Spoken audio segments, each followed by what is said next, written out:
Todos temos um parente. Foi completamente. Para trás, todos temos um parente em comum.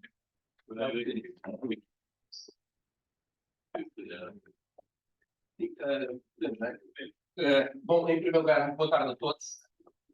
Bem-vindos à Ordem dos Economistas e eu queria, em breves palavras, em primeiro lugar, para saudar o nosso colega Manuel Graça Dias, que é um prazer, é um membro da Ordem, e para nós, a Ordem é sempre um prazer ter um dos seus membros que publica uma reflexão sobre a realidade portuguesa, particularmente, enfim, numa área em que nós, supostamente, temos toda a vocação, não é? Mais do que todos os outros.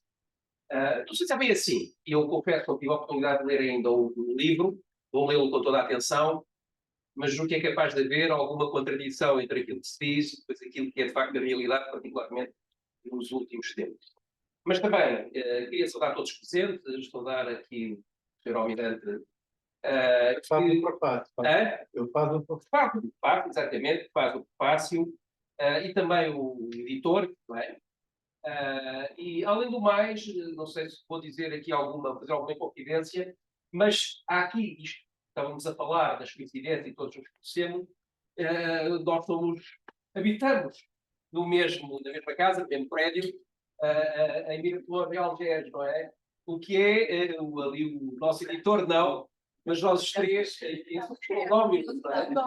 Condóminos do mesmo condomínio, e que não deixa de ser uma coisa interessante, simultaneamente, enfim, o motivo de facto, prazer que haja estas coincidências. Mas se não há coincidências, não é? Há quem diz que, de facto, as coincidências não existem, é preciso sempre encontrar a relação causal entre elas. Bom, não vou tanto, mas pelo menos acho significativo. Mas, enfim, para dizer o seguinte, e como eu disse, eu não tive ainda a oportunidade de ler o livro, a culpa é minha, porque o livro já era publicado há bastante tempo e já há bastante tempo que estavam aqui a anunciar este lançamento, mas, enfim, por razões diversas e, se calhar, pelas prioridades menos certas, a realidade é que não tive. Mas para dizer que o tema, e como eu tive a oportunidade de dizer, é um tema muito importante. É muito importante em si, mas é muito importante também no quadro daquilo que nós pretendemos para o país. Eu sou daqueles que acho que, enfim, não reduzo a esta dimensão geográfica do país, na Europa, supostamente na periferia. Acho que nós temos mais do que a dimensão geográfica. Apesar da dimensão geográfica, também não ser tão pequena quanto isso, se nós introduzimos precisamente o mar. Não é? Portanto, nós temos uma área maior, grande parte dos países que existem, que nós incorporamos precisamente as relações que nós temos com o mar, e o mar faz parte, enfim, da nossa jurisdição. Não é? E isto para dizer que, de facto, o mar é muito importante para o país e nós não temos sabido aproveitar tudo isso. Fala-se muito, aproveitar o mar, mas a realidade é que nós não agradimos relativamente àquilo que já fomos no passado. Nós já tivemos, não me lembro, de chegar ali em Lisboa e ver do outro lado da Algesnave grandes petroleiros e grande construção naval, enfim, em outros lados, não é? E hoje isso desapareceu completamente, não é? Também é muito interessante de ver que hoje Sines é apontado como uma das referências a nível internacional, mas esquecemos que Sines veio antigamente, não é? Foi projetado numa altura, e isto também é muito importante dizer, em que havia de facto um pensamento estratégico, visão de longo prazo, e era feito por gente que de facto pouco ou nada tinha a ver politicamente com o regime, era gente técnica, muitos deles saídos da nossa escola, do atual INSEG, Antigo Instituto Superior de Ciências Económicas e Financeiras, onde nós também, mais outra coincidência, somos formados, mas ainda não sou do tempo em que o grande orgulho para um economista, particularmente aqueles que faziam economia, era sair dali para o DCP, Departamento Central de Planeamento. Hoje já ninguém, já não existe. Mas depois, mesmo que existir, provavelmente já não era esse o espírito. Mas para dizer que é muito importante, digamos, esta reflexão. Digamos, eu considero que, de facto, há muito potencial para a afirmação do país em termos marítimos, tudo aquilo que está relacionado com o mar. Agora, precisa de ter projetos concretos, não é? É preciso ter projetos concretos, não é apenas pôr duas ou três pessoas a fazer umas análises da água ou ver o que é que se passa lá embaixo. É efetivamente ter coisas concretas, investimentos, criação enfim, de empresas, não é, que estejam associadas precisamente a essa exploração, não apenas no plano da investigação, mas também no plano de tirar as vantagens que podem resultar disso. Bom, mas eu não quero dizer muito. Eu, enfim, de outra fase, a minha vida não tem relação. Tive a oportunidade também de ter mais contacto mais direto com o Jornal do Esporte. E também aqui eu queria chamar a atenção que às vezes há uma sobrevalorização. Não é? Os esportes todos portugueses cabem no Porto de Valência, em Espanha, no Porto de Algeciras, não é? E, portanto, às vezes a gente também pensa, não, sim, e tal, é isto, vem toda a gente, os chineses vêm aqui, descarregam e vai depois de comboio para a Europa. Fantasias completas. Pode ser que nós estamos na rota do canal do Panamá para a Europa, quando o canal do Panamá é simplesmente para ligar as costas, simplesmente não, a grande maioria é para ligar as costas dos dois lados, da América do Norte e da América do Sul. Portanto, a ignorância, desculpem lá a arrogância, mas faz parte digamos, das discussões, não é? Das discussões. Ainda para dizer um exemplo concreto, ainda hoje ou ontem li no jornal que de facto isto é um problema desta bitola, porque as mercadorias a alta velocidade depois não chegam à Europa. Quer dizer, a alta velocidade não é para mercadorias, não é? Porque as mercadorias não andam em linhas de alta velocidade. Então, quer dizer, um comboio com 1 quilómetro de comprimento com não sei quantas mil toneladas de peso, não é para andar a grande velocidade, tem a cumprir horários. Tem a cumprir horários.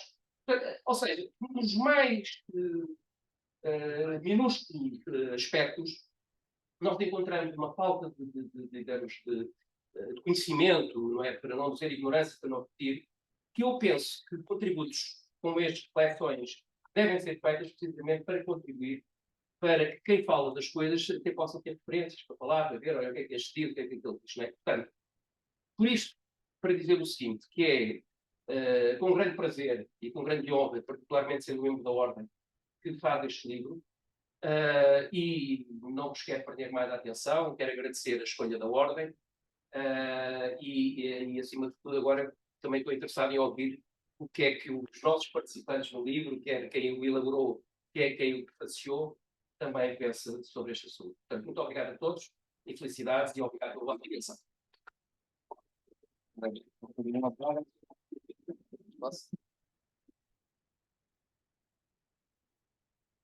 E aqui o microfone não muito jeito, entrar cá eles.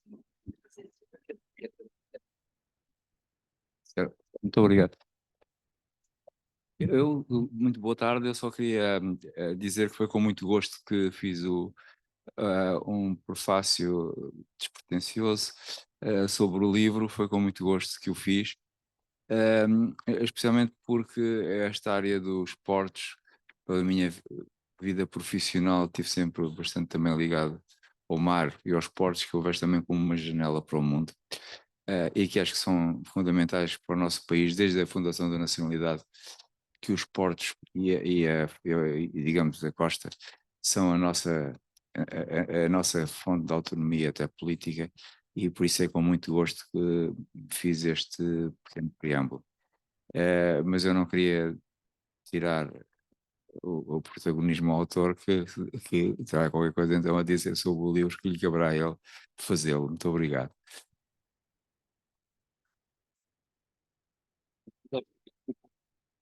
Ora, muito boa tarde a todos. Em nome da editora Calçada das Letras, quero agradecer a vossa presença. Um agradecimento especial ao bastonário, Dr. António Mendonça, por nos ter dado a oportunidade de efetuar a apresentação do lançamento do livro. Ao Viçal Miranda também, que nos elaborou aqui um prefácio espetacular. Muito obrigado. E um grande abraço ao autor, José Manuel Graça Dias, que é o terceiro livro que lançamos na editora. E o outro livro é sobre Goa e este é sobre notas sobre mar e portos em Portugal. O nosso agradecimento a ele. Pronto, basicamente mais sobre o livro, quem irá dar vou dar a palavra ao autor, que assim vai explicar melhor. Muito obrigado. Boa tarde, agradeço a presença dos convidados cá. É um tema que mesmo para os economistas não é muito estimulado. Pelo menos eu tenho uma experiência anterior em que coloquei questões da situação marítima portuária. É certo que não tem sido persistente. Em 2009, no Funchal, do qual faz parte deste livro, e houve pouco debate. Eu penso que é uma temática que é muito endógena à comunidade marítima portuária e pouca comunidade económica. De qualquer forma, mesmo pregando no deserto, eu acho que vale a pena continuar. Este livro corresponde a uma coligação de textos feitos desde 98, 99 até 2023. Setembro, o último texto é setembro de 2023. A questão do mar já me interessava há muito tempo, mas tornou-se mais premente desde que entrei para o setor marítimo portuário em 98, depois de ter uma experiência de 14 anos na Direção-Geral de Indústria. Foi a partir de questões muito pequenas, muito práticas, que a teoria surgiu. Ao contrário do que possa pensar-se, a prática surgiu antes da teoria.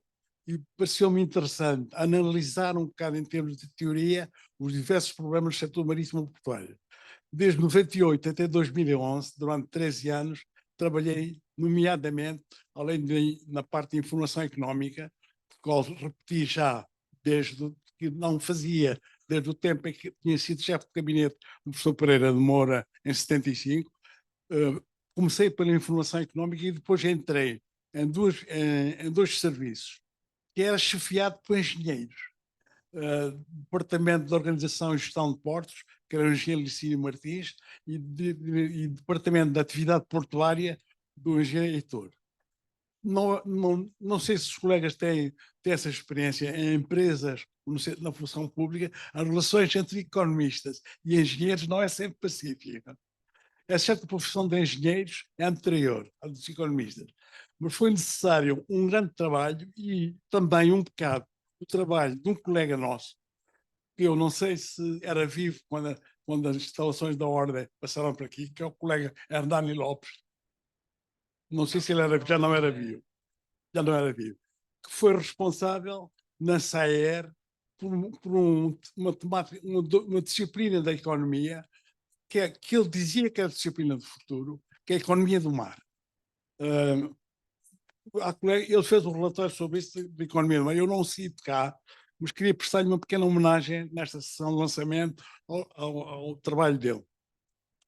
Este livro tem uma coligação de textos. O primeiro dos textos é de 99, no Diário de Notícias, Situação e Perspectivas do Transporte Marítimo, que estava inserido no debate sobre o livro branco e políticas marítimo-portuárias em Portugal, que era uma antevisão do que se ia passar no século XXI. Nesse texto, que é o primeiro dos textos, faz-se uma análise referenciada, não é uma análise muito profunda, é uma análise de um principiante nesta área, da transição solar, da Sacor Marítima, da Soponata e da Lisnave. Não utiliza dados do INE, mas referencia dados económicos. O segundo dos textos é intitulado Crise das Economias Asiáticas e Consequência na Economia Europeia e na Economia Portuguesa. Na altura, utilizando um bocado um livro de um colega nosso, o Paulo Krugman, a questão da crise do Sudoeste Asiático estava para mim, e da economia japonesa também, que na área naval tem muita importância. Ele não referencia no seu livro a economia americana. Parece que a economia americana estava estável, de qualquer forma, mas tinha uma tendência, exatamente com os capitais britânicos, de exportar capitais para os países do Sudeste Asiático, que, segundo ele, não precisavam de capitais. Eram capitais que eram feitos para procurar uma taxa de lucro maior do que endogenamente. E ele não precisava. De qualquer forma, ele fala aqui da crise que isso provocou, que a crise da economia asiática, que é do século XXI, entre 98 e 2021, e 2021, digo, os efeitos que ela teve na economia europeia.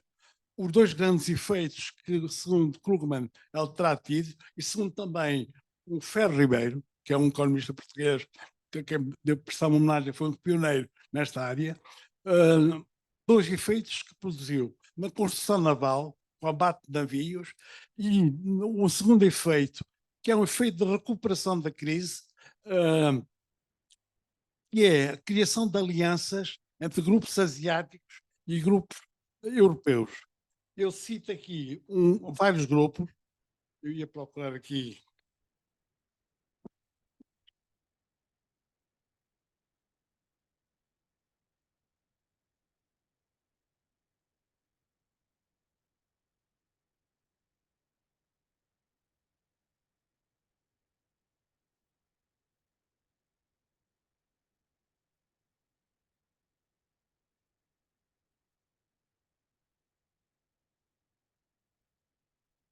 eu posso dizer no fim, para não procurar, mas são várias alianças que se fizeram entre conglomerados asiáticos e conglomerados europeus.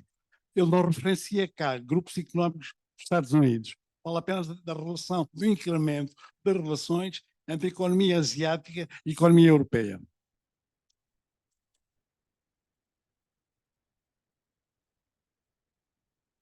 Ele também caracteriza que as exportações asiáticas, nomeadamente os países exportadores, Hong Kong, República Popular da China, República da Coreia, Singapura, Taiwan, Malásia e Tailândia e Indonésia, que tiveram efeitos no ritmo de crescimento, na desvalorização monetária, efeitos em cadeia no domínio. Ele diz que a União Europeia não teve mais efeitos negativos, estava já a procurar a moeda única. E, portanto, não estava ao abrigo de medidas de desvalorização cambial. Portanto, ele refere que teve incidência, ele fala nomeadamente da paragem do investimento japonês na indústria automóvel do Reino Unido e na incidência económica crítica que a Coreia do Sul teve na Escócia. Estavam à espera de investimentos da Coreia do Sul na Escócia e aumento do investimento japonês na indústria automóvel do Reino Unido e que pararam e provocou uma pequena crise e despedimentos. De qualquer forma, como eu repito, como eu disse há bocado, os efeitos mais importantes da crise do Sudeste Asiático na Europa terão sido na construção naval e os efeitos das alianças. A economia europeia procurou, na altura, fazer alianças com os grupos asiáticos. Eu não conheço, não estudei ainda o presente. Não sei se essas alianças mantêm-se. De qualquer forma, na entrada do século XXI, eram muito fortes. Eu depois posso dizer, depois procurar qual é o nome dessas alianças. O terceiro texto que tem aqui foi na segunda crise dos anos 2007, 2008. Foi o tal texto que foi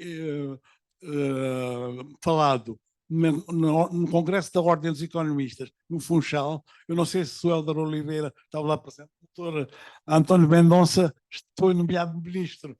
O doutor António Mendonça não assistiu, na véspera tinha recebido um convite para ser ministro, eu lembro-me disso. Estava o bastonário anterior. O bastonário anterior gostou da entrevista e colocou uma pergunta. De uma forma geral, vários participantes não intervieram no debate, porque eu sinto que este debate ainda não entrou na ordem dos economistas.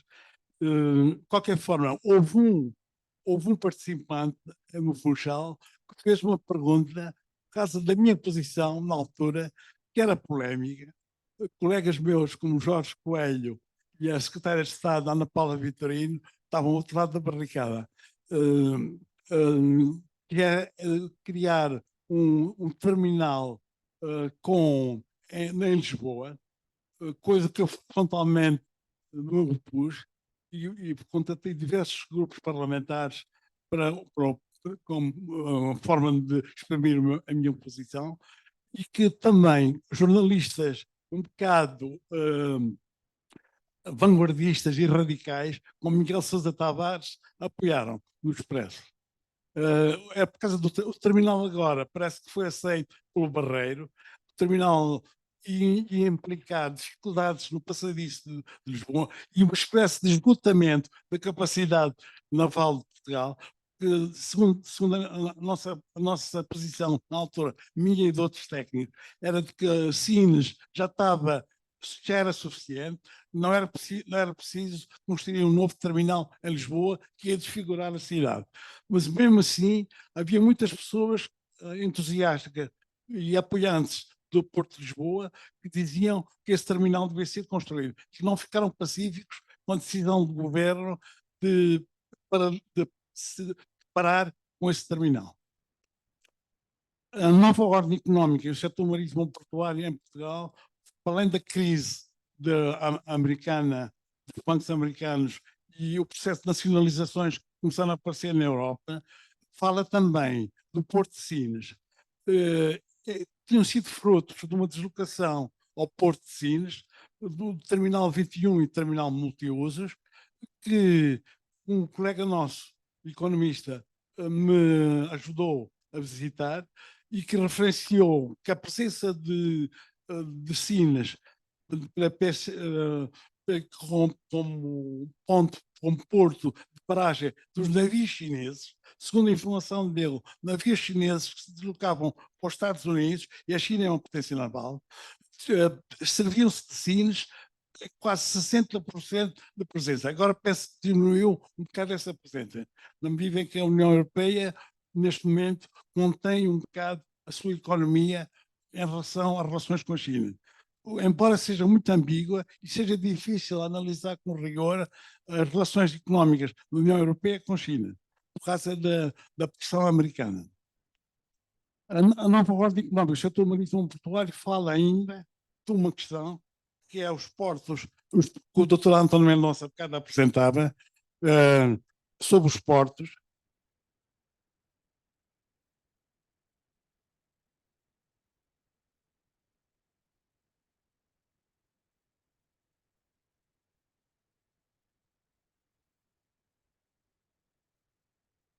Nós tínhamos 3 tipos de portos: Porto Internacional ou de Transshipment, que é o Porto de Sines; portos nacionais como Leixões, que é importante, que é o grande porto do Norte, e que alguns lobbies pretendem que seja maior ainda, e defendem neste momento um investimento mais forte em Leixões, mas que, até por razões regionais, e embora saibam um bocado que Leixões é um porto em que, por exemplo, no caso das greves dos carregadores, tem uma vulnerabilidades que faz deslocar o tráfego marítimo para Vigo.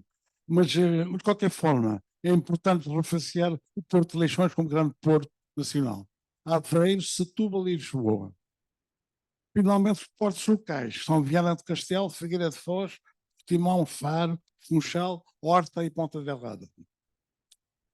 Em 2009, também referenciei o livro com orientações estratégicas para o setor do mar, de dezembro de 2006 e 2009, programa de governo constitucional de 2011-2012, que produziu a Lei Geral do Mar.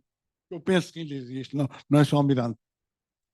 A Lei do Geral do Mar e a Lei dos Portos, que parecem criações importantes do governo que o Dr. António Mendonça participou. Finalmente, um quarto texto, que é Mar e Portos em Portugal. Faz um bocado de referência às alianças tradicionais, desde Dom Dinis até a República, alianças com Espanha, Reino Unido, França e Alemanha, a importância do mar nessas alianças, que se iniciam com Dom Dinis, que incentivou a construção naval com base na madeira de Pinhais de Leiria, e depois, finalmente, o Império Colonial Português, em que o mar tinha outra concepção, o país era marítimo, coesão entre Portugal, a metrópole, Lisboa e as colónias. Em 61, com o início da descolonização, esse processo foi posto em causa. E só em 99, e é curioso ver, não houve alternativa, depois do 25 de Abril, à concepção do mar como ativo. A concepção do mar como local de transição, como base mítica de Lisboa com as colónias, não foi substituída por novo sentimento em relação ao mar. De 74 a 91, a 93, essa situação tornou-se um bocado, criava divisões da grande maioria das entidades políticas em relação à comunidade marítimo portuária. Não havia ainda uma substituição, um sucedâneo da concepção do mar numa democracia.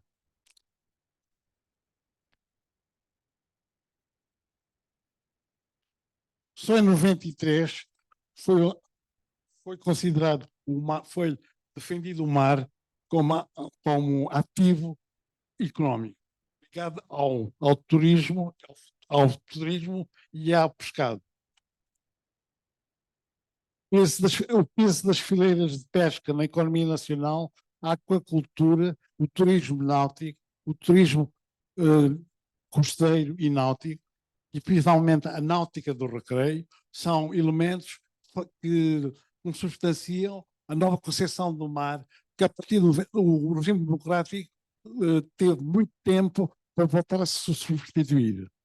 De qualquer forma, é importante dizer que depois desse estudo da SAER e do nosso colega Hernani Lopes, a economia do mar foi concebida, teve muita importância, depois entrou no currículo de várias universidades, nomeadamente da Escola Náutica de Paços de Arcos, e bom, de qualquer forma, a construção naval, o desajustamento dos estaleiros da sete nave, quase desaparecimento da bisnave, e finalmente a diminuição da importância dos estaleiros navais de Viana do Castelo mostram que ainda não houve vontade política grande de iniciar uma dinâmica neste setor. A tradição, segundo este autor, e é um autor que recebeu o Prémio Pessoa em 2012, parece-me, que é o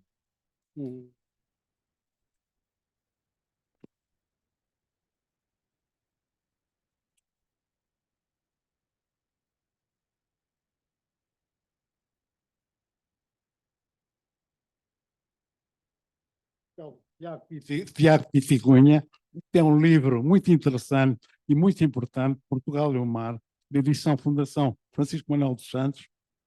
Segundo ele diz, a concessão a partir de 2093 já houve esforços para valorizar o mar e a nova concessão. Portugueses como Mário Soares, Mário Ruivo e Hernani Lopes, e mais tarde ainda um bocado outro Presidente da República, que era economista, valorizaram um bocado a economia do mar.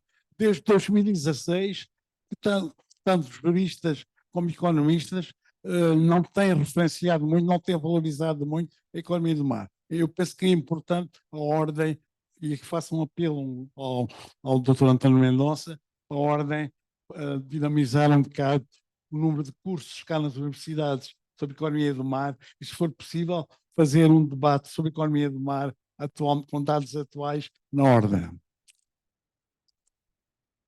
Não sei se quer dizer alguma coisa.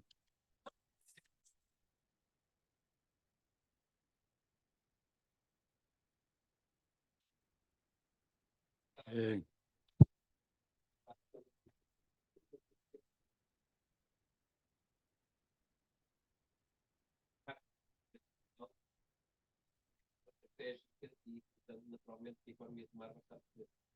É verdade que o desinteresse. Houve um desinteresse. A economia do mar na academia, na escola. Pode falar na escola de economia, mas praticamente não sei, nas escolas de engenharia, nas escolas de instituição é idêntica. Não coloca-se todos os patamares. É também importante dizer que nem tudo, mesmo tomando em consideração que o livro do Tiago Pitigunha é de 2011, eu penso, e não quero deixar uma nota de otimismo, porque segundo por notícias de 25 de julho de 2021, Plano de Estabilização Económica e Social, na sua componente financeira dedicada ao mar, 1.252 milhões de euros. Finalmente, o Plano de Recuperação e Resiliência do atual governo foi demitido ontem, foi exonerado ontem pelo Presidente da República, o 23º governo, indica que para o mar 6,6 mil milhões de euros, componente relevada para o setor, como componente transversal para a economia do mar. Segundo a diretora-geral da altura, 2021, o setor do mar é o terceiro maior setor da economia nacional, 5,1% no PIB e 2,1 mil milhões do valor acrescentado bruto à frente de setores como agricultura, floresta e silvicultura. Mais de 4% dos portugueses ocupa-se com a economia do mar e 5% das exportações no mar. O 23º Governo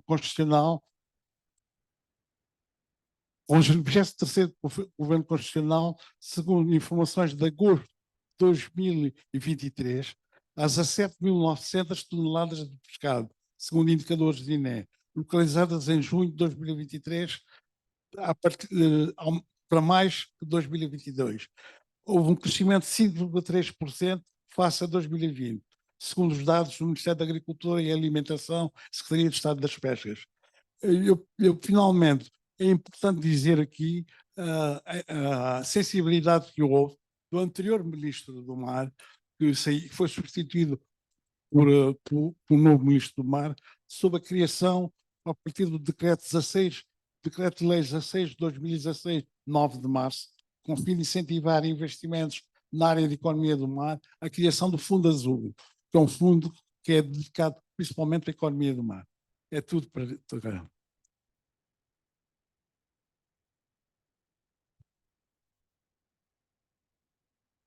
Agora, eu gostava de ter aqui uma opinião, se ninguém quer entrar no debate, mas para incentivar ao Sr. Vice-Almirante, e que é o seguinte, o Sr. Vice-Almirante, no seu prefácio, coloca uma questão que é importante dizer, que é a importância do transporte marítimo no comércio mundial e na frota marítima. Mas a questão que se coloca neste momento é se a utilização do fuel óleo e dos combustíveis fósseis não há introduzir uma crise no transporte marítimo. Porque, segundo os dados da IMO, a IMO, não é, a Organização Marítima Internacional, não é muito sensível, tem receio de perder a guerra. Mas os ecologistas defendem a necessidade de já encarar essa substituição, a partir, talvez, de eletricidade ou de energias renováveis. O que é que pensa disso agora? O transporte marítimo é a coluna dorsal da globalização. Não há globalização sem transporte marítimo. Portanto, não tem alternativa. Tem que continuar com o transporte marítimo. Isto é a realidade. Há, de facto, um aspecto que se pode perspectivar como positivo, embora na base esteja algo um pouco negativo, é que o transporte marítimo é onde há maior possibilidade de reduzir as emissões, ou seja, foi o único setor onde menos esforço foi feito para se reduzir as emissões de CO2. Foi feito imenso esforço na frota dos automóveis, na reconfiguração de muitos sistemas em terra para energias alternativas, para sistemas mais amigos do ambiente, e de facto no transporte marítimo isso não foi feito com interesse, ou residualmente. Mas significa que há de facto uma margem enorme de melhoria que é possível, não é? Agora, porque nós não nos podemos esquecer que a maioria dos navios utiliza os combustíveis mais poluentes que existem, não é? As naftas e esse tipo de combustíveis são os restos da destilação do petróleo, não é? Portanto, aquelas naftas aqueles resíduos são extremamente energéticos, mas extremamente poluentes, não é? Mas é uma margem enorme e os navios têm outra vantagem, ao serem extremamente grandes, diferentemente dos aviões, há muita possibilidade técnica de instalar sistemas de redução das emissões. Portanto, há dois caminhos a fazer já com o que existe. Um deles é a utilização de motores com combustíveis menos poluentes. Seria um salto extraordinário, quando o que eu vou dizer, se calhar pode chocar muitas pessoas, mas passar das naftas para o gasóleo era qualquer coisa extraordinária. Nós achamos que nos automóveis o gasóleo é terrível, nos navios se passasse tudo para gasóleo era uma coisa maravilhosa. Não é porque nem cada A eletricidade não é possível, porque não, tem que haver geradores, os geradores são a gasóleo, não é como os submarinos, não é? Aqueles submarinos elétricos. A propulsão pode ser elétrica, mas a produção da energia elétrica para aquelas potências só com geradores, não é? Ou então fazer uma frota de navios nucleares, quer dizer, que também é extremamente caro. Houve o Savannah, que há uns anos, já há muitos anos, era dos anos 60, que era um navio mercante a energia nuclear que se chamava Savannah, que foi um navio experimental, mas essa questão foi abandonada talvez porque foi diabolizada e julgo que mal a energia nuclear. Os porta-aviões andam todos a energia nuclear, os submarinos grandes andam todos a energia nuclear, aquilo é caro. Mas eu acho que é um grande esforço que é possível fazer por duas vias. Uma, motores menos poluentes, consumindo combustíveis menos poluentes. Naturalmente, nenhum que abandonar as naftas e essas coisas todas tem um valor económico muito elevado, não é? Pois eu sei o que fazem, não é? E atualmente aquilo tem um valor económico importante. A segunda é que os navios, pela sua dimensão, têm a capacidade de montar sistemas, têm dimensão para suportar mais um peso em cima, que pode ser tirado de outras áreas, refinando as técnicas de construção naval, para terem filtragens, para terem sistemas de condensação das emissões e de as recolher em depósitos ou qualquer coisa que depois possam ser tratados de forma ambiental. Portanto, há um potencial enorme de melhoria no transporte marítimo, que eu julgo que é muito mais fácil. Sim, do que a aviação. A aviação é que eu não sei como é que se resolve. Agora, os navios, desde que haja vontade, e são investimentos, ainda há uma margem enorme de melhoria e que eu julgo que é o que vai acontecer, porque sem transporte marítimo não há globalização. Eu sei que sim. Não é de encarar construção de barcos que utilizem geradores e utilizem a transformação. Não, mas os geradores, para aquelas potências, o gerador eólico não dá, nem o painel solar. São potências enormes. Portanto, os geradores tinham que ser atualmente, ou é um reator nuclear, que é uma tecnologia muito cara, que é difícil de massificar e que existe também técnicos muito especializados. Eu julgo que não é possível massificar nos próximos tempos. Ou então têm que ser geradores de combustão interna, não há outros. Não há outros. Há tentativas de outra vez virem para os veleiros, mas os veleiros são muito contingentes. Há uns sistemas de aproveitamento do vento com umas turbinas verticais. Há uns navios que têm uns papagaios, uma espécie de papagaio que também ajuda a rebocar e que reduz os. Mas todos esses sistemas são extremamente contingentes sim, são extremamente contingentes e não se compadecem com os horários, não é? Os navios mercantes hoje são roteados como os aviões, não é? Eles saem por determinado porto, têm que estar num outro porto de dia tal às tantas horas para descarregar e aquilo está tudo, é uma cadeia extremamente exigente que foi tornada ainda mais exigente pelas possibilidades dos sistemas de informação e de comunicação. Longe vai o tempo em que o capitão do navio, quando chegava ao porto, fazia uns sinais ao piloto e depois mandava uns papéis para o capitão de porto, não é? Hoje não é assim.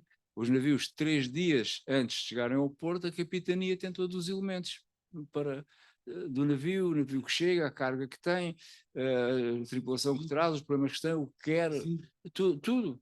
Portanto, 3 dias antes já está. Portanto, os armadores, Portline, todas essas armadores, gerem os navios hoje com base em sistemas de comunicação e de informação que tornam extremamente exigentes aliás, quem sofre com isso são o pessoal da Marinha Mercante, que em termos muito reduzidos, que têm uma sobrecarga de trabalho imensa, precisamente porque quando o navio atraca já está tudo feito da carga e tudo feito e metido nos sistemas portanto, aquilo não se compadece com não haver vento e está à espera, não dá.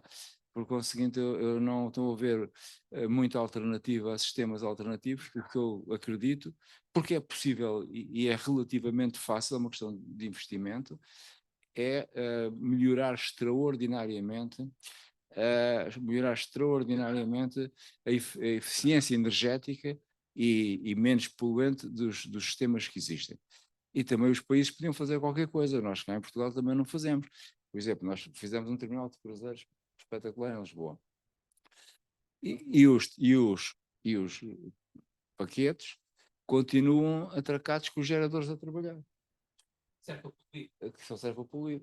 Quando podia ser uma fonte. E aquilo que eles deixam cá é mínimo. Não, mas podia deixar mais. Dentro do barco, Podia... tudo vem cá. Não, há duas coisas,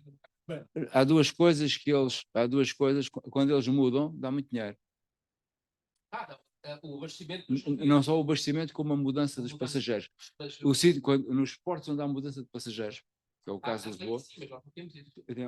Não, é um negócio que temos de trazer para cá. Que isso dá imenso dinheiro. A mudança desembarca os passageiros todos e embarca mais não sei quantos mil. E aí toda a logística, quer dos passageiros, quer do próprio navio, dá imenso dinheiro. E depois há uma coisa que nós podíamos ganhar muito dinheiro, não fizemos, poupámos uns dinheiros. Porque eu vou usar aqui uma expressão que se usava, que era dizer que os navios estavam à biberonagem. Portanto, os navios de guerra já há muitos anos que ficam à biberonagem, ou seja, quando atracam, para tudo e metem as tomadas a partir de terra. E isso foi determinado pelos custos de operação dos navios e de manutenção que são caríssimos. E, portanto, as horas de gerador limitavam o tempo de utilização dos navios e uns custos brutais. E, além disso, o pessoal tinha que ficar a manter o gerador a trabalhar e acompanhar. E hoje, isto já desde os anos 90 do século passado, anos 80, os navios chegam, são todos ligados à terra, recebem água de terra, recebem energia de terra e, portanto, as pessoas que estão a bordo ficam unicamente para controlar os quadros elétricos. Ora, se nós tivéssemos estes sistemas, além disso, os sistemas de descarga dos resíduos, isso também que é o negócio dos resíduos, que é um negócio imenso, e, portanto, se nós fizéssemos um terminal de cruzeiro com as funcionalidades que normalmente podem estar associadas a isto, dava-nos muito dinheiro, porque nós vendíamos da eletricidade, até porque proibíamos estar com os geradores a trabalhar para não poluir a cidade. Vocês vêm, mas têm que desligar essa coisa. Porquê? Porque ligam aqui, e dá aqui o contador e vocês pagam. Pronto. Os resíduos, sólidos e líquidos, e a mudança dos passageiros. Portanto, era tudo um conjunto de funcionalidades que, se o terminal de Lisboa tivesse, para além de ser bonito, estão os problemas dos investimentos na economia do mar. Portanto, os navios podem se tornar menos poluentes. Há uma margem muito grande e relativamente fácil. Pode existir investimentos avultados, mas uma coisa é investimento e sabe-se, e tem essas soluções. Outra coisa é não haver soluções. Muito obrigado. Posso dizer algo sem querer estar a monopolizar algumas questões, mas acho que estas, enfim, 2 ou 3 observações.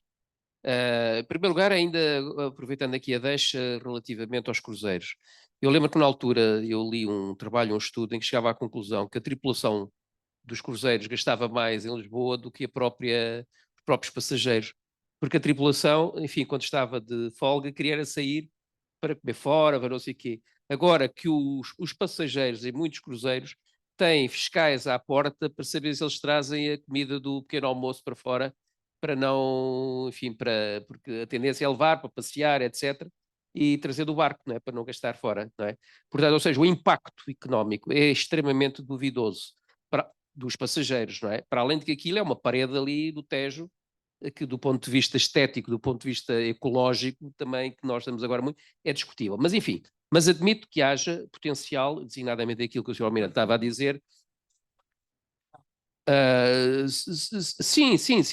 Quer dizer, não participei nisso, já foi posterior.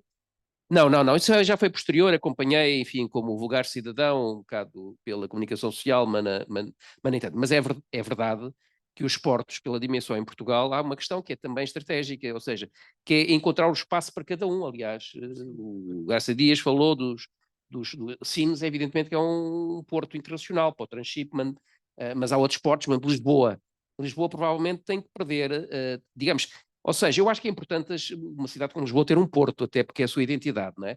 Mas pode ser gerida aquilo que interessa trazer para cá, e não tudo, não é? Agora, isto tem que ser tudo integrado, porque tem que ser os portos, o sistema ferroviário, tudo tem que estar integrado de forma a permitir, de facto, a racionalização da circulação, não é? E isso, de facto, isso não existe. Eu penso que há uma lacuna que acho que ainda temos muito para avançar no sentido de introduzir racionalização no sistema geral de transportes, quer a nível interno, quer a nível internacional. E Portugal está muito vocacionado para uma plataforma internacional, não é? E mesmo os portos portugueses podem, de alguma forma, aquela ideia que ir para Madrid, não sei o quê, eu duvido que os espanhóis, com não sei quantos portos ali à volta, pode ser ali na zona de fronteira, pode ser não sei o quê. Enfim, é uma questão que também, se calhar, na própria Península Ibérica, faz todo o sentido pensar de forma integrada, não é? E racionalizar também aquilo que existe. Mas, enfim, são questões, eu julgo que têm que ser discutidas, pode ser uma opinião, mas na base de estudos e de informação mais desenvolvida, posso.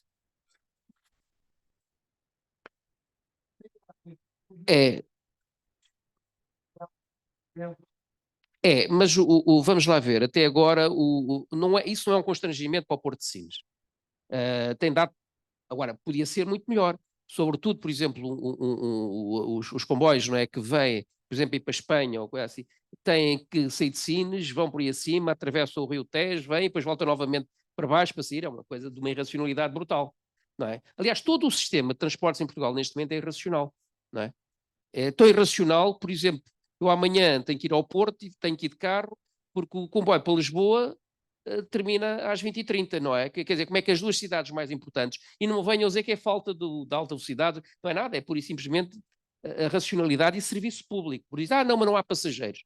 É pescadinha de rabo na boca, porque não há passageiros, porque não há comboios. E até criar o hábito, não é? O TGV daqui a quantos anos, não é? Vamos lá ver se... esse é das tais coisas que eu só acredito quando vir e vamos ver se é mesmo assim um TGV. Bom, mas eu permito-me só, e não quero monopolizar, para introduzir duas coisas, que é o problema da energética. Eu concordo inteiramente. Quer dizer, aliás, eu queria dizer o seguinte, que a China, por exemplo, dos objetivos de recuperação do seu papel global tinha a ver com a recuperação das rotas da seda. E, portanto, a China, um dos grandes objetivos é trazer a linha férrea desde lá da China, atravessando toda a Europa, para trazer mercadorias para a Europa e mais. Em 2015 e 2016, os chineses já chegaram a Londres, de comboios, e também a Holanda, a Alemanha, né, atravessaram o canal da Mancha e tiraram. E, portanto, eles conseguiram pôr, com 1/3 do tempo, mercadorias que chegaram até Madrid, e não sei se recordam, na altura, creio que era primeiro-ministro, isto foi em 2015, portanto já era o primeiro-ministro, o António Costa. E eu lembro-me que na altura ele fez uma comissão dizendo, não, nós queremos que a Rota da Seda venha até Sines, não é? Venha até Sines, quer dizer, os chineses olham para aqui, qual é o centro? É Madrid, não é? Lisboa, dizem, eu vou Lisboa para quê? Ou levo mercadorias para Lisboa, ou como eu estava a dizer, não vem um comboio da China para ir para o Porto de Sines para depois exportar para os Estados Unidos, porque eles vão diretamente de navio para lá, não é? Ou por um lado ou vão para o outro, não vão gastar dinheiro a fazer o transbordo, coisa assim do género. E às vezes não há essa percepção. Mas estava eu a dizer, isto reduz em cerca, ou seja, uma viagem que demora 15 dias fica numa semana. E com as linhas convencionais. E, portanto, eles estavam a apostar muito nisso. E a perspectiva é de muito avançar.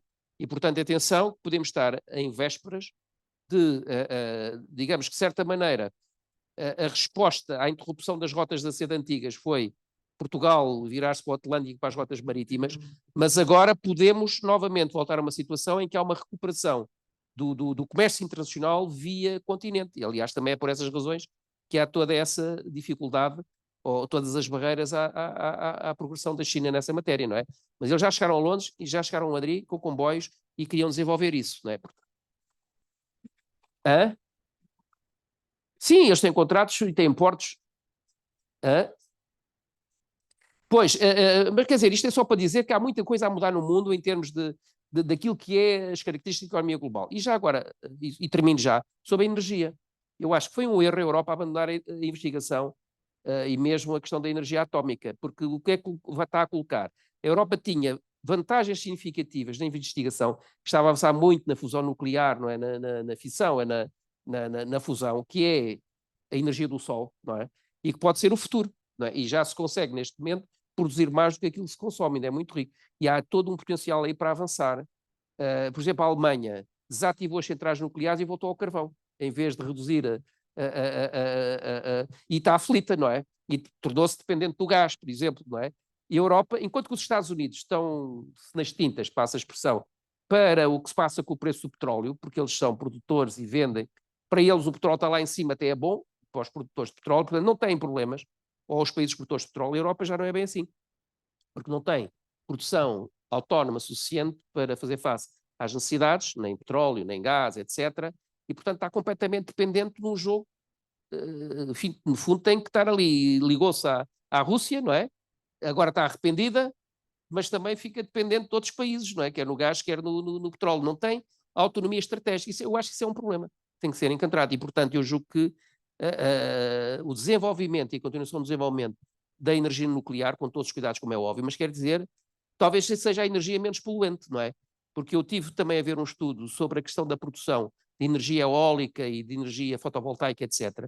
Aquilo que está a montante, em termos daquilo que é necessário, produzir, por exemplo, terras raras e outras coisas para fazer as baterias de lítio e não sei o que mais, é monumental.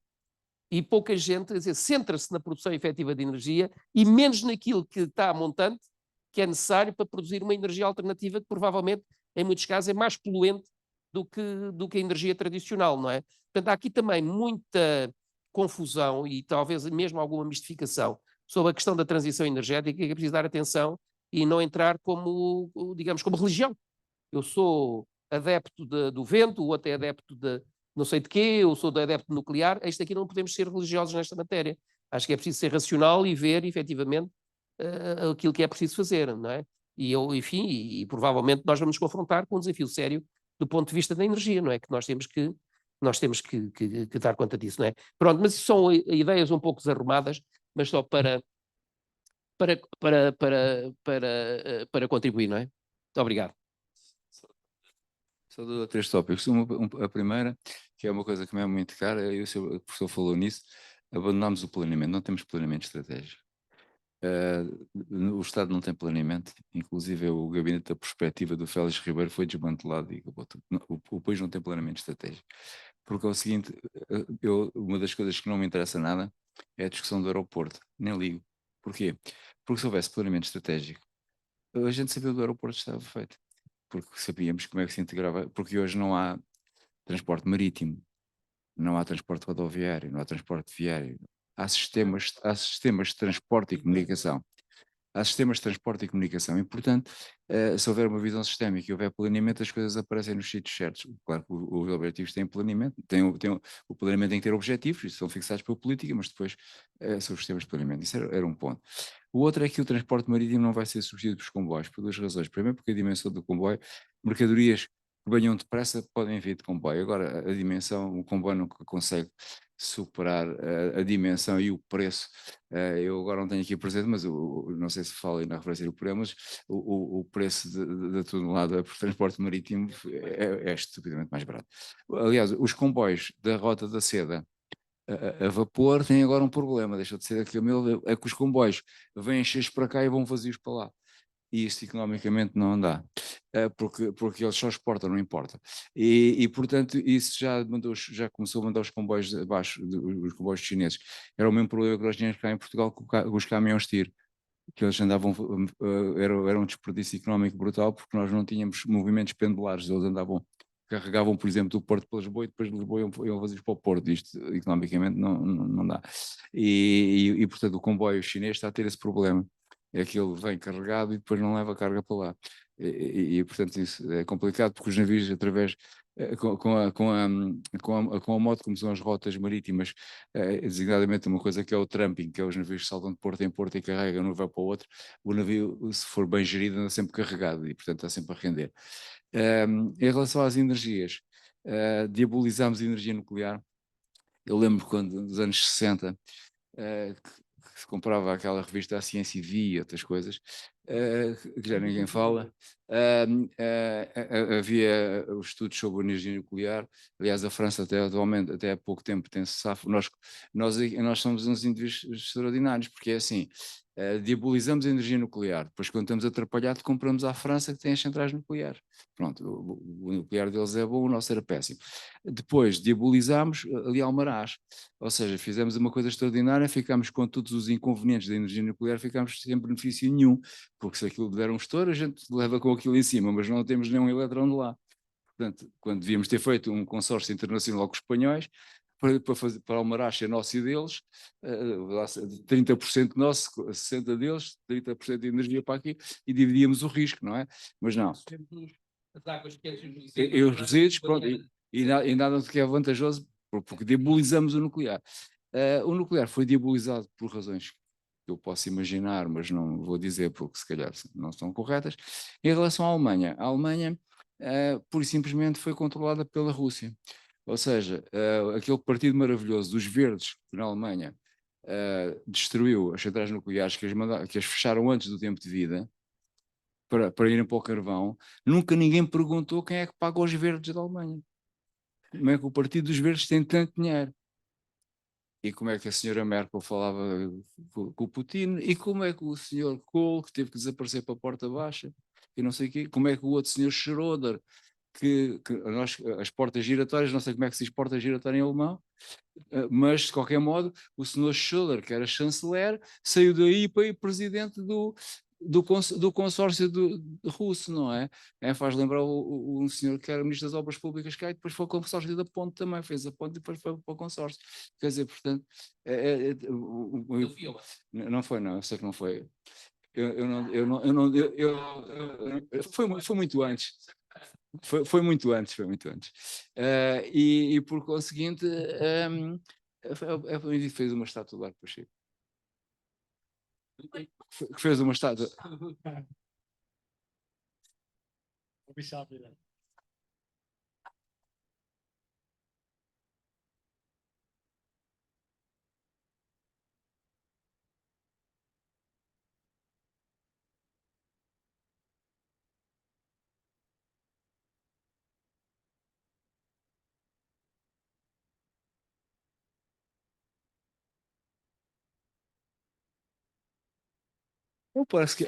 Parece que é horroroso, mas não imagina a poluição. A nafta, não sei se tem noção, se sabe o que é nafta. Pô, é isso, a nafta é uma coisa quase sólida,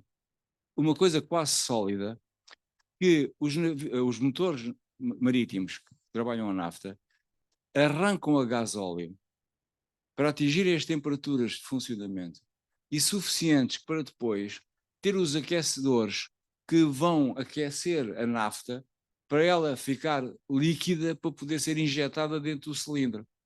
E, portanto, veja a porcaria que aquilo é. Portanto, se eles passassem a gasóleo já tinham uma melhoria extraordinária. Era um progresso extraordinário.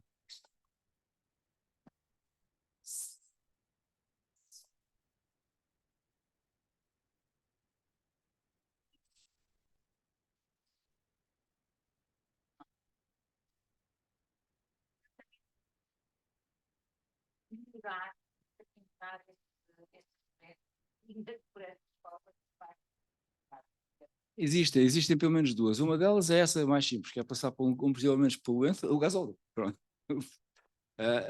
E a segunda, que também já existe, é a captação dos gases dos capos, que são toneladas, mas que passam em torres de refrigeração e condensação e, portanto, conseguem condensar para depósitos uma data de elementos. Ainda não sei se os navios mais modernos já incorporam. Por exemplo, em relação aos paquetes, já há muita coisa incorporada deste género. Portanto, os motores menos poluentes, precisamente já têm os condensadores dos fumos, até para não incomodar as pessoas nos decks. Querem estar na piscina, não quero que o vento lhe estrague o cheiro, não é? Já têm coisas desse género e motores muito menos, e sistemas muito menos poluentes. E por aí, de facto, é possível. Mas e tudo isto para algum tempo, não é? E o gás. Também o gás também é possível o gás. Há uma série de sistemas que já funcionam. Só para terminar aqui em relação a Lisboa, a história dos terminais. Também houve uma senhora que era importante lá no Ministério dos Transportes, que andava a defender o terminal no Barreiro. Porque cá funciona-se por barrarias, e então fizeram uma barraria na Trafaria. Porque se nós tivéssemos um terminal de contentores, devia ser na Trafaria. Porque hoje os contendores são amigos das cidades e do ambiente. As pessoas não conhecem isso, mas os terminais de contendores hoje são extremamente amigos do ambiente, já porque os contendores não poluem nada. Depois aquelas maquinetas que andam lá são elétricas. E depois, porque hoje a gestão dos contendores faz-se em espaços extremamente racionalizados, que não sujam, que até podem ser bonitos esteticamente, e que depois fazem uma fronteira agradável com a cidade, e normalmente da responsabilidade social da empresa depois acaba por dar uma série de... Aliás, vejam Sines, que está maravilhoso, é tudo pago pelo Porto de Sines, não é? Os jardins de Sines está tudo bonito, e aquilo tudo é tudo pago pelo Porto, aquela coisa da responsabilidade social da empresa, e portanto, e a questão da trafaria é que toda a gente se esquece que os terminais poluentes já lá estão, os resíduos sólidos já lá estão, o terminal de líquidos já lá está, portanto sempre lá esteve, desde o Polo Nato é lá. Também está os granéis, os silos estão lá, e pronto, e a berraria, ai, que coisa horrorosa o contendor. E a coisa horrorosa que era o contendor.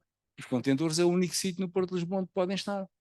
Porque os navios, pois já o Porto de Lisboa tem limitações de calado. Não é como Sines. Apesar de tudo, Lisboa é um excelente porto, tem uma barra boa, mas mesmo assim, para os navios atuais, os grandes navios, já tem limitações de calado. O quê? O escoamento. Sim, As ligações, sim, mas, quer rodoviários, quer sim, ferroviários, cidade. sim, mas a trafaria não. Pois, Antigamente, eu não sei o que é que aconteceu, entretanto, com os patos bravos, agora não se chamava outra coisa, mas havia um corredor que tinha ficado feito de trafaria para sair a via férrea dos terminais de trafaria, porque era o terminal de líquidos de granéis, e era a carga geral, agora é contendores, e ficou no terreno, ficou uma reserva para passar a via férrea. Não sei se já foi absorvido ou não, mas ela existia. E há um pipeline que vai dali para o Alfeite também, mas isso é para líquidos. Porque no Barreiro é uma ideia peregrina, porque aquilo não tem calado. Aliás, o Porto de Lisboa, os envios daí da Transtejo foram para os catamarãs, precisamente porque o Porto de Lisboa assoreia extraordinariamente, ele só está desassoreado no que se chama até o Mar da Palha. Não sei se ainda se conhecem esta expressão, chama-se Mar da Palha, aquilo que se vê ali o Torreio de Passo, aquelas ondas de bicho fundiam. Tudo o resto assoreia extraordinariamente. Por isso é que a Legenave tinha a boca mesmo, a boca da Legenave dava ali para a esquina de Cacilhas, porque ali não assoreia. Ali é onde o rio começa a aumentar a velocidade e tem 60 metros de fundo debaixo da ponte, porque a Barra não tem isso, não é? Portanto, era um esforço de desassoreamento brutal. Uma senhora do Ministério do Mar, quando eu lhe coloquei este engenheira, disse-me com uma desfaçatez enorme que não era o Estado que pagava, quem que pagava era quem utilizava o Porto. Os vistos não sabe fazer contas, porque quem paga fica mais caro. E, portanto, se o armador pode ir para um sítio mais barato, porque não sei se as pessoas têm a noção como é que são as contas dos portos. As contas que são mandadas ao armador normalmente pelo agente de navegação, são umas coisas um bocadinho assustadoras, não é? E começamos a ver aquelas coisas, taxas de assoreamento, taxas disto, taxas daquilo outro, não sei o quê, segurança e não sei o quê, e aquilo depois são os milhares. E por conseguinte, os armadores também andam à procura de um serviço mais barato. Os envios de ensinos não têm problema nenhum, nem lixões, até aos limites, até mesmo Figueira da Foz, até mais, até os limites de 18 metros e tal, mas até ao limite do calado não tem problema nenhum. Agora, aqui iam ter um problema, por isso eu não sei quem é que foi que meteu aquilo na gaveta, fez muito bem, porque eu não estou a ver... Eu acho que isso é um problema de falta de planeamento estratégico. Quer dizer, Portugal, Sines é um porto específico com de águas profundas, porto internacional, e os outros portos não têm que fazer todos a mesma coisa. Não, aliás, eu eu aqui há uns anos fui uma coisa da Católica que na altura estava na moda, que era uma coisa que se chamava competição, não sei se ainda. Sim, sim. A competição. E eu gostei muito dessa ideia, exposta em termos de aplicação prática, porque nós também temos que gerir os nossos esportes. Ou seja, nós não podemos ter os esportes a competir uns contra os outros, quase que se matam. Não têm a noção como é que é uma guerra Sines, Setúbal e Lisboa, Setúbal e Lisboa e tal. Os governos já fizeram uma coisa que para mim foi excelente, que foi aquela espécie de administrações integradas por áreas. Isso acabou um pouco com essa guerra. Não sei se tem noção hoje, mas hoje os portos são geridos de forma integrada. Há uns conjuntos de portos portanto, aquela zona são geridos todos de uma forma integrada, aqui Lisboa, depois o Sines autonomamente, Lisboa Lisboa e Setúbal autonomamente, integrados, Sines autónomo e depois os do Algarve também integrados. Isto diminuiu um bocadinho essa história das guerras que havia, que eram perniciosas, todos a fazer investimentos malucos para competir uns com os outros, quer dizer, uma espécie de bairrismo em que não se chegava a lado nenhum. Mas nós temos que fazer uma reflexão um pouco mais profunda e virados para a rentabilidade e ver o que é que cada um faz.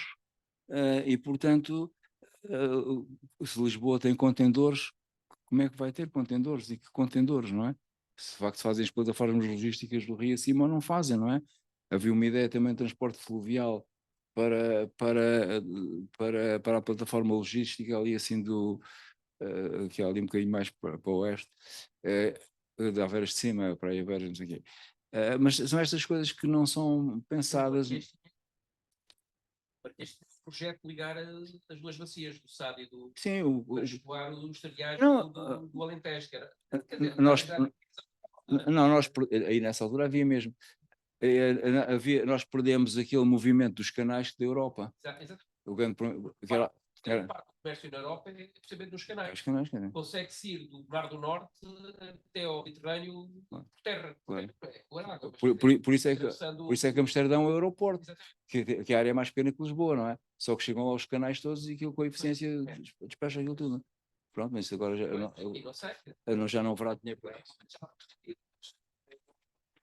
O Helder, 3 coisas apenas. Parece que toda a gente está com vontade de se ir embora, né? Não. Não, está bem. 3 coisas apenas. Eu tenho uma parte no livro dedicada à economia japonesa. Tem tradições aqui nesta ordem, que o Dr. António Mendonça convidou uma vez o embaixador do Japão a vir cá, parece, não foi há uns tempos atrás. E o António Soares, que é o nosso colega, está interessado, mostra-se muito simpatizante com a sociedade japonesa e tem vontade de visitar. Esse centro da economia japonesa é para o António Soares. Outra questão, terras raras. Não é fácil neste momento encontrar fontes de terras raras, porque ou há revolta das populações, como acontece em Portugal, embora o doutor António Costa diga que Portugal tem muitas terras raras a explorar e que causou também uma espécie de conflito com o Ministério Público por causa dessa questão do inquérito ao ex-ministro João Galamba. Portanto, não é fácil essa questão de terras raras. Outra coisa, também não é fácil, segundo o Le Monde Diplomatique, a China ocupou o vazio nos talibãs no Afeganistão por causa das terras raras do Afeganistão. Também não tem sido fáceis, na medida que os talibãs não se mostram muito permeáveis à influência chinesa. A China também anda à procura de terras raras no Afeganistão. E é tudo para já.